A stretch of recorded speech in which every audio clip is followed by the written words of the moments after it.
நம்மில் பலருக்கு இருக்கும் ஒரு மிகப்பெரிய கவலை என்னன்னால், என்னை யாருமே மதிக்க மாட்டேங்கிறாங்களே, எனக்குன்னு எந்த திறமையும் இல்லையா என்பதுதான்.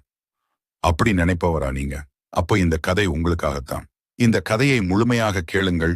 நிச்சயம் இந்த கதை உங்களுக்கு உங்கள் மேல் இருக்கும் நம்பிக்கையை அதிகப்படுத்தும். வாருங்கள் கதைக்குள் பயணிக்கலாம். ஒரு ஊரில் ஒரு இளைஞன் இருந்தான். அவனுக்கு தன் வாழ்க்கையின் மீது வெறுப்பு. எல்லோரும் என்னை ஏளனமாக பார்க்கிறார்கள். நான் எதற்கும் லாயக்கு இல்லையோ என்ற தாழ்வு மனப்பான்மை அவனுக்கு இருந்தது.